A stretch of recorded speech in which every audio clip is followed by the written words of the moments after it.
আসসালামু আলাইকুম, সকলকে আমন্ত্রণ আনন্দ টিভির রাতের সংবাদে। আপনাদের সঙ্গে আছি আমি ছোঁয়া খন্দকার।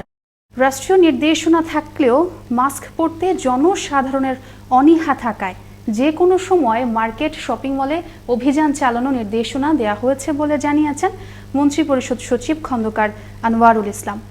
প্রধানমন্ত্রী শেখ হাসিনার সভাপতিত্বে সোমবার ভার্চুয়াল মন্ত্রিসভার বৈঠকে করোনা ভাইরাসের দ্বিতীয় ওয়েভ নিয়ে আলোচনা হয়েছে বলেও জানিয়েছেন মন্ত্রিপরিষদ সচিব। গণভবন থেকে প্রধানমন্ত্রী ও মন্ত্রিপরিষদ বিভাগ থেকে সংশ্লিষ্ট মন্ত্রীরা এ সভায় অংশ নেন। সড়ক পরিবহন ও সেতুমন্ত্রী ওবায়দুল কাদের বলেছেন, ২১ বছর বাংলাদেশ ভারতের মধ্যে সম্পর্কের যে কৃত্রিম দেয়াল ছিল তা এখন আর নেই। দুদেশের সরকার এবং পিপল টু পিপল কন্ট্রাক্ট বাড়াতে বাংলাদেশের প্রধানমন্ত্রী শেখ হাসিনা ও ভারতের প্রধানমন্ত্রী নরেন্দ্র মোদী অত্যন্ত উদার এবং ভবিষ্যৎমুখী। সোমবার সকালে সচিবালয়ে বাংলাদেশে নিযুক্ত ভারতের হাই কমিশনার রিভা গাঙ্গুলি দাস বিদায়ী সাক্ষাৎ করতে এলে এসব কথা বলেন কাদের। চীনা কোম্পানি সিনোভ্যাক বায়োটেক উদ্ভাবিত করোনা ভ্যাকসিনের হিউম্যান ট্রায়ালের অনুমোদন আগেই দিয়েছিল সরকার। এই ট্রায়াল প্রক্রিয়ার বিষয়ে আগামী দুদিনের মধ্যে জানা যাবে বলে জানিয়েছেন স্বাস্থ্য সচিব আব্দুল মান্নান। সোমবার সচিবালয়ে স্বাস্থ্য মন্ত্রণালয়ের সভাকক্ষে সাংবাদিকদের তিনি এই কথা বলেন। এসবি বুলবুলের প্রতিবেদন জানাচ্ছেন তরিকুল ইসলাম, ক্যামেরায় ছিলেন খলিলুর রহমান। স্বাস্থ্য সচিব আব্দুল মান্নান বলেছেন, করোনার দ্বিতীয় প্রাদুর্ভাব মোকাবেলায় আমরা সব ধরনের প্রস্তুতি নিচ্ছি। এরই মধ্যে হাসপাতাল চিকিৎসক ও নার্স সংক্রান্ত সব ধরনের প্রস্তুতি নেওয়া হয়েছে। করোনার ভ্যাকসিন বাংলাদেশের ট্রায়াল নিয়ে স্বাস্থ্য মন্ত্রণালয়ের বৈঠক শেষে সোমবার দুপুরে তিনি সাংবাদিকদের এসব কথা বলেন। সারা বিশ্বের 9টি কোম্পানি ভ্যাকসিন নিয়ে কাজ করছে উল্লেখ করে স্বাস্থ্য সচিব জানান, এদের মধ্যে 5টি কোম্পানির সাথে বাংলাদেশের যোগাযোগ চলছে। পৃথিবীর যেসব দেশে ভ্যাকসিন নিয়ে কাজ করছে, আপনারা শুনেছেন যে অ্যাটলিস্ট 9টা কোম্পানি কাজ করছে সারা দুনিয়াতে। আমাদের কিন্তু অন্তত 5টির সাথে আমাদের সার্বক্ষণিক যোগাযোগ আছে। তিনি আরও বলেন, ভ্যাকসিনের জন্য অর্থ বরাদ্দ আছে, যে কোনো সময় চাইলে আমরা তা ব্যবহার করে ভ্যাকসিন সংগ্রহ করতে পারবো। আপনাদেরকে আমি নিশ্চিত করতে চাই, আমাদের কিন্তু অর্থ বরাদ্দও কিন্তু আমরা রেখেছি পর্যাপ্ত, যে আমরা প্রয়োজনে আমরা অর্থের বিনিময়ে ক্রয় করে আমরা যাতে তাৎক্ষণিকভাবে নিয়ে আসতে পারি সেই প্রস্তুতিও কিন্তু আমরা রেখেছি।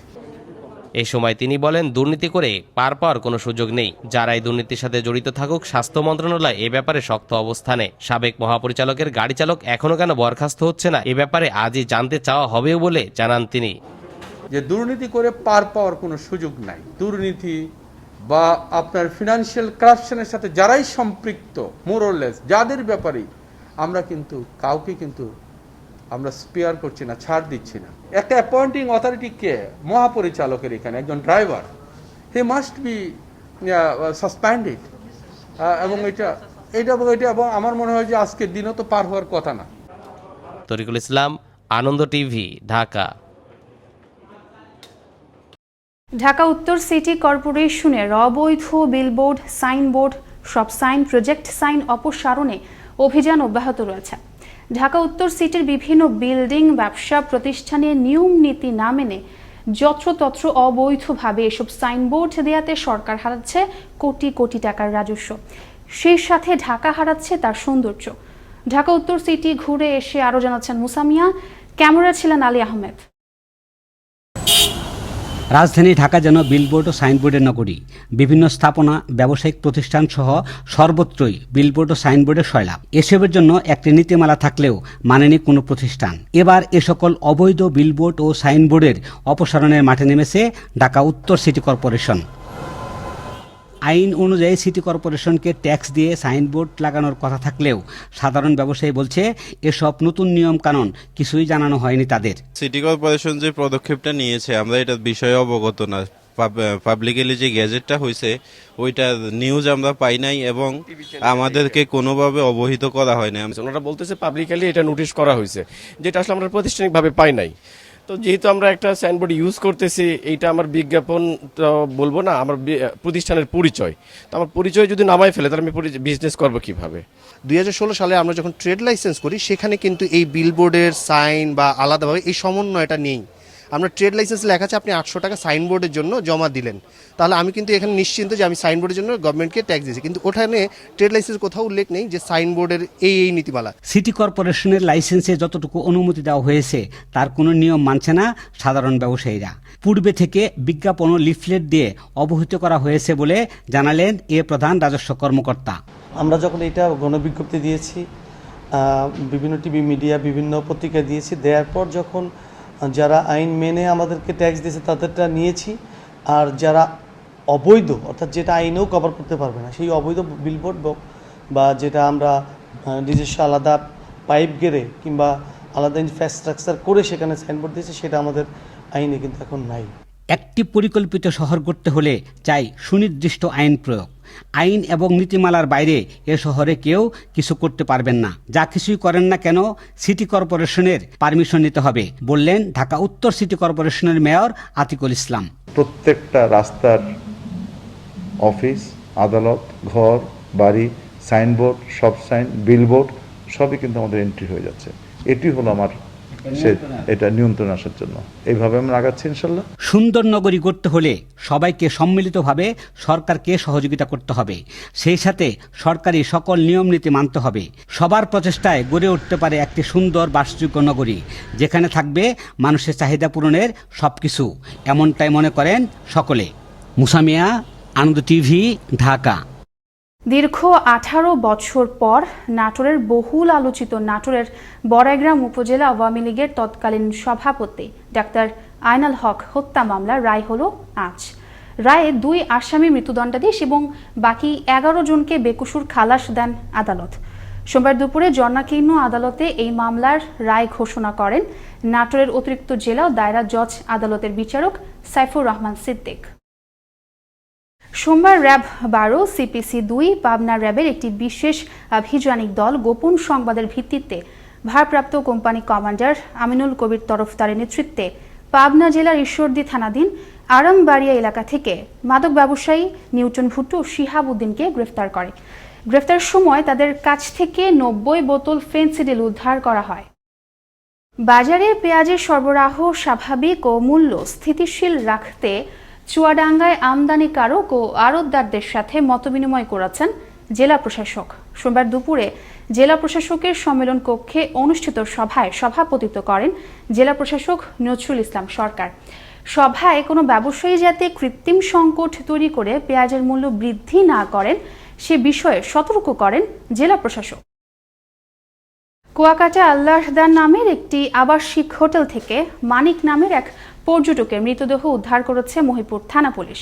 সোমবার দুপুর 2টার দিকে ওই হোটেলের 204 নম্বর কক্ষ থেকে মৃতদেহটি উদ্ধার করা হয়। পুলিশ জানায়, রোববার রাতে মানিক ওই হোটেলের কক্ষ ভাড়া নিয়ে রাত্রি যাপন করেন। আজ দুপুর পর্যন্ত মানিক কক্ষ থেকে বের না হলে হোটেল কর্তৃপক্ষের সন্দেহ হয়। পরে হোটেলের কর্তৃপক্ষ পুলিশে খবর দিলে পুলিশ ঘটনাস্থলে পৌঁছে কক্ষের দরজা ভেঙে লাশ উদ্ধার করে। করোনা ভাইরাসের জন্য দায়ী SARS-CoV-2 ভাইরাসের জিনগত উপাদান বাংলাদেশের দূষিত পানিতে পাওয়ার প্রমাণ পেল গবেষকরা। নোয়াখালী বিজ্ঞান ও প্রযুক্তি বিশ্ববিদ্যালয় এবং নর্থ সাউথ বিশ্ববিদ্যালয়ের গবেষক দলের এক গবেষণায় এমন তথ্যে প্রমাণ মিলেছে বলে দাবি করেন গবেষকগণ। দিকরা security and logistic services limited নামক একটি কোম্পানি চাকরি প্রার্থী মানুষের কাছ থেকে বিভিন্ন প্রতিষ্ঠানে চাকরি দেওয়ার নাম করে প্রতারণার ফাঁদে ফেলে মোটা অঙ্কের টাকা হাতিয়ে নিয়েছে। এমন সুনির্দিষ্ট অভিযোগ ও গোপন সংবাদের ভিত্তিতে র্যাব 4-এর একটি বিশেষ আভিযানিক দল রোববার রাজধানীর বিভিন্ন প্রতিষ্ঠানে ভুয়া চাকরিদাতা প্রতারক চক্রের 14 সক্রিয় সদস্যকে গ্রেফতার করে। এ সময় 44 জন ভুক্তভোগী চাকরি প্রার্থী উদ্ধার করা হয়। বরিশালের শারদীয় দুর্গোৎসবে প্রতিমা তৈরিতে দিন-রাত প্রতিটি মণ্ডপে মণ্ডপে ব্যস্ত সময় পার করছেন প্রতিমা তৈরির শিল্পীরা। তবে বরিশাল এলাকায় কারিগরদের মধ্যে প্রতিমা তৈরিতে প্রতিযোগিতা থাকলেও সেভাবে মূল্যায়ন করা হচ্ছে না, আক্ষেপের সাথে জানালেন প্রতিমা শিল্পীরা। এদিকে আইন শৃঙ্খলা রক্ষায় ব্যাপক প্রস্তুতি নিয়েছে Barishal metropolitan police. Barishal bureau প্রধান কাজী আলামিনের প্রতিবেদনে দেখুন বিস্তারিত। সনাতন ধর্মাবলম্বীদের সর্ববৃহৎ ধর্মীয় উৎসব দুর্গাপূজায় বরিশালের মণ্ডপগুলোতে ব্যাপকভাবে প্রস্তুতি শুরু হয়েছে। দিনরাত প্রতিটি মণ্ডপে প্রতিমা তৈরিতে শিল্পীরা ব্যস্ত সময় পার করছেন। তবে বরিশাল এলাকার কারিগরদের মধ্যে প্রতিমা তৈরিতে প্রতিযোগিতা থাকলেও সেভাবে মূল্যায়ন করা হচ্ছে না, আক্ষেপের সাথে জানিয়েছেন ভাস্কর শিল্পীরা। প্রতিমা বিচার করে তো প্রতিযোগিতা হয় না, বুঝছেন, গড়রায় প্রতিযোগিতা দেয়। এক একটা ঠাকুরে এক একটা মান থাকবে, একই যদি গড়রায় প্রতিযোগিতা দেয় সেই প্রতিযোগিতার মান পাওয়া যায় না। অন্যদিকে করোনার মহামারীর কারণে সংক্ষিপ্ত আকারে স্বাস্থ্যবিধি মেনে দুর্গা উৎসব আয়োজন ও বিশেষ প্রার্থনা করা হবে জানিয়েছেন মহানগর কমিটি। করোনার মহামারীর কারণে সংক্ষিপ্ত সপরিসরে স্বাস্থ্যবিধি মেনে এবার পূজার্চনা আমাদের সম্পন্ন করতে হবে।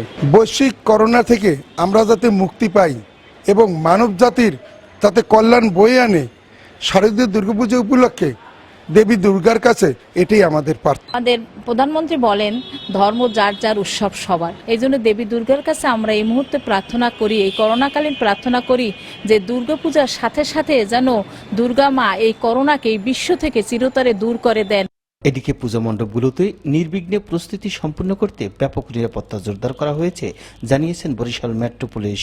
পোশাকে পুলিশের পাশাপাশি আমাদের সাদা পোশাকে যারা পুলিশ তারা কাজ করেন, এছাড়া পূজা পরিষদের যারা আছেন কর্মকর্তাবৃন্দ এবং স্বেচ্ছাসেবক তারাও কাজ করেন, আমাদের কমিউনিটি পুলিশিং এর সদস্য তারা কাজ করেন। শান্তিপূর্ণভাবে অসাম্প্রদায়িক চেতনা নিয়ে আমরা উৎসবটাকে পালন করতে পারবো। সনাতন ধর্মাবলম্বীদের সবচেয়ে বড় উৎসব শারদীয় দুর্গাপূজা। আর এই পূজা উদযাপনের মধ্যে দিয়ে মানুষ পরস্পরের হিংসাদেমাগ ভুলে গিয়ে সুখ সমৃদ্ধ ও মানবতার কল্যাণ বয়ে আনবে, এমনটাই প্রত্যাশা পূজারীদের। কাজী আলামিন, আনন্দ টিভি, বরিশাল।